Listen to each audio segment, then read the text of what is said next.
Hey y'all, Dennis here, Muddy Water Search and Recovery, and tonight we are joined by my two young ones. We got Cheyenne, Hi.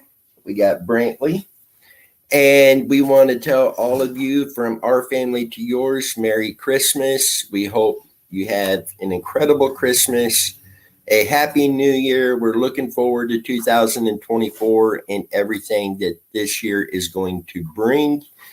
And tonight, the two kids here asked if they could do something to help spread the Christmas cheer. They would like to each read you guys a Christmas story. So, guys, you want to get started? We're going to start with Cheyenne. I'm going to let you have my chair here.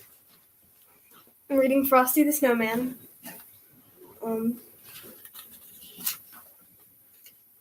It all started with the snow, the first snow of the season. As every child knows, there is a certain magic to the very first snow. And when it falls on the day before Christmas, something wonderful is bound to happen. Children, back to your seats, called the teacher. The snow can wait. I've hired Professor Hinkle, the magician, to entertain our class for our Christmas party. Unfortunately, Professor Hinkle was about the worst magician in the world. And so I put the eggs into my magic hat, said Professor Hinkle, abracadabra, and voila, the eggs have turned into a mess. Where is my rabbit? Hocus Pocus, where are you?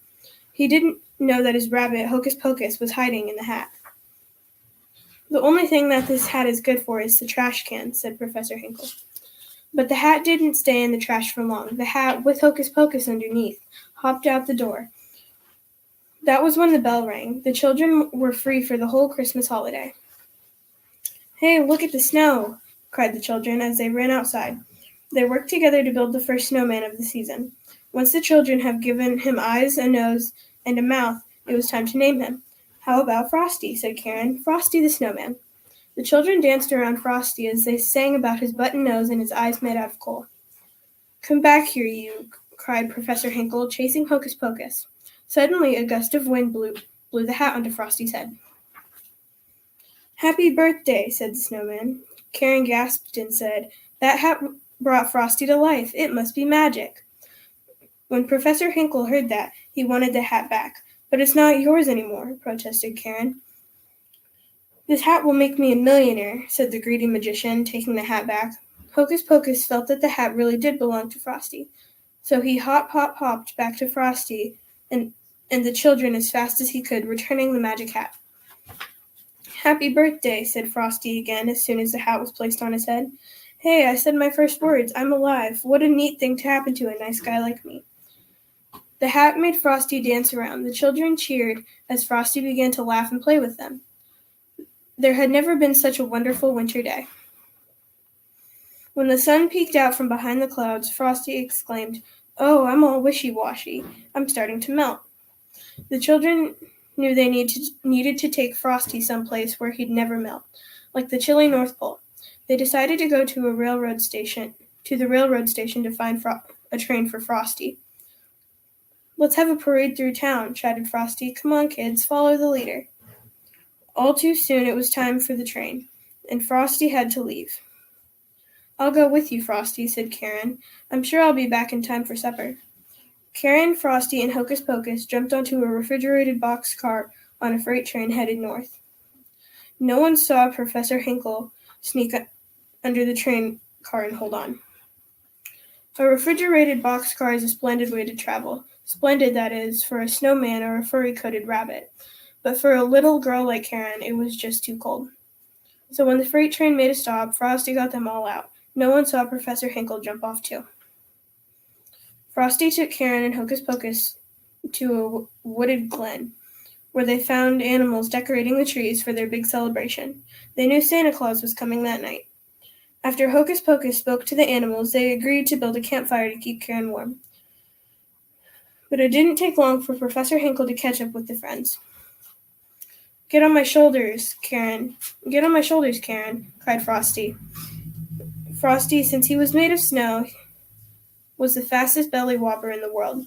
Soon he and Karen were sliding down the hill, leaving that greedy Professor Hinkle far behind. At the bottom of the hill was a tiny greenhouse for growing tropical poinsettias. for Christmas. It was the perfect place for Karen to stay warm.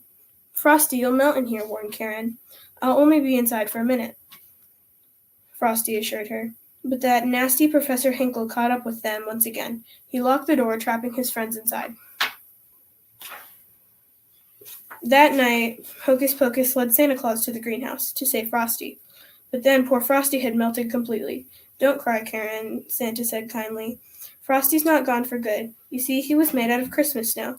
You can bet your boots that when a good, jolly December wind kisses it, it'll turn into Christmas snow all over again. Just watch. Santa opened the door, and when the wind whirled in and out, Frosty was back.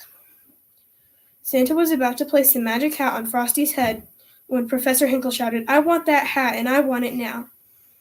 Santa replied, if you touch this hat, I'll never bring you another Christmas present. Go home right now and write, I'm very sorry for what I did to Frosty 100 zillion times.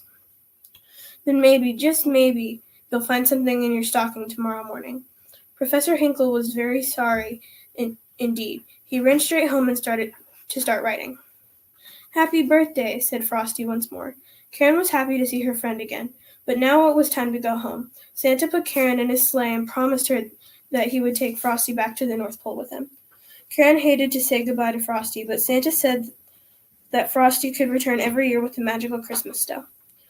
Frosty waved goodbye as he hurried on his way. He shouted a promise to return the following Christmas every year, and he did just that. Merry Christmas, the end. And that was my Miss Shy Girl right there. And the kids asked me if they could do this. They've been planning on doing this for quite some time now. It's Christmas Eve, and we thought, you know what, let's do that tonight, get that out to you guys. You know, the Christmas season, it is a time of happiness, a time of joy. And, you know, doing what we do with Muddy Water Search and Recovery, we know there are a lot of people hurting, a lot of families hurting, and they're missing their loved one this Christmas season. We've had updates that there's been several people located just the past week or two. Unfortunately, most of them were located deceased. So without a doubt, those families are having a rough time this Christmas season. And we want you to know we are here. You're in our thoughts and prayers. We will be doing everything we can to help you. We're here if you need us. You can reach out anytime. And now, Brantley has a book he wants to read to you guys as well. You ready to do this, bub?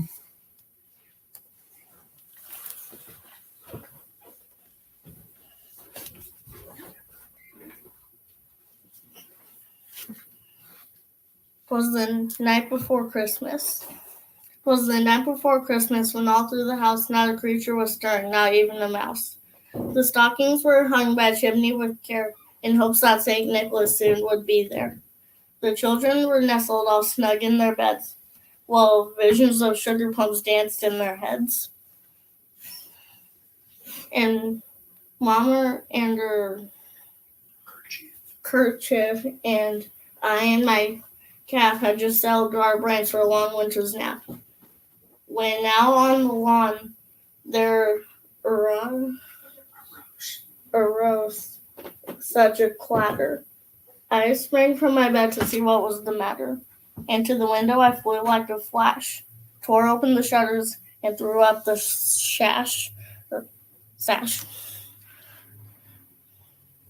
The moon was breast of the new fallen snow, gave a luster of midday to objects below. When what to my wondering eyes did appear but a miniature sleigh and 8 tiny reindeer, with a little old driver so lively and quick, I knew in a moment he must be Saint Nick. More rapid than eagles, his coursers, they came, and he whistled and shouted and called them by name.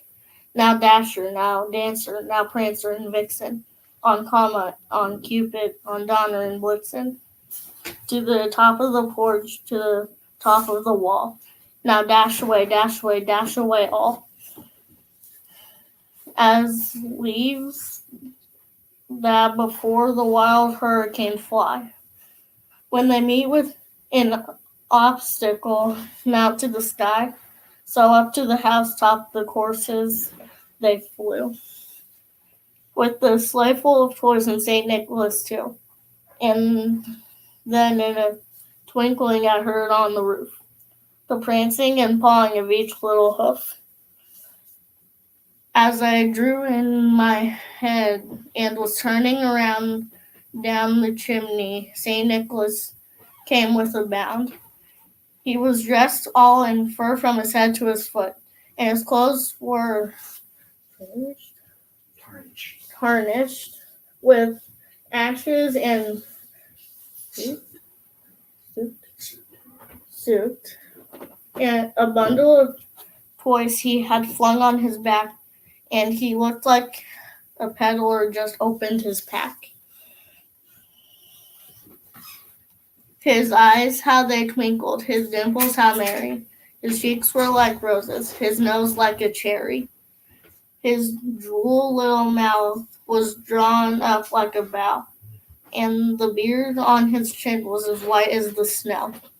The stump of a pipe he held tight in his teeth, and the smoke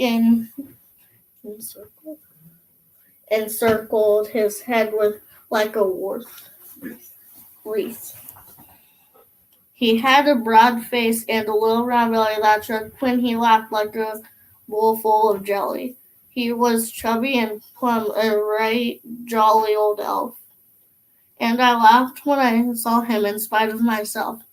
A wink of his eye and a twist of his head soon gave me to know I had nothing to dread. But I heard him exclaim ere he drove out of sight, "Happy Christmas to all, and to all a good night." Saying that was Brantley. And again, the two young ones asked if they could come on a video and read these stories to you guys, and in their way help spread the Christmas cheer. And, from our family to yours, Merry Christmas. And Megan? Merry Christmas, everybody. Merry Christmas. Megan has been working hard in the kitchen. I'm tired and filthy, but I wanted to tell you Merry Christmas. And guys, we were talking earlier, Christmas is a time of joy and happiness. Christmas is also the time of peace. And I wish we could give everybody who's missing a loved one all of the answers right here, right now. This is where your loved one is. Unfortunately, we cannot do that. What we can do, and I can speak on behalf of the entire team of Muddy Water Search and Recovery when I say this, is we are going to continue our commitment to each and every one of you to continue to do everything we can to bring your missing loved ones home. Again, you can reach out to us anytime. Guys, let's keep these families in our thoughts and prayers. With that, all of you guys, Merry Christmas, Happy New Year. Be safe. We will see you guys down the road.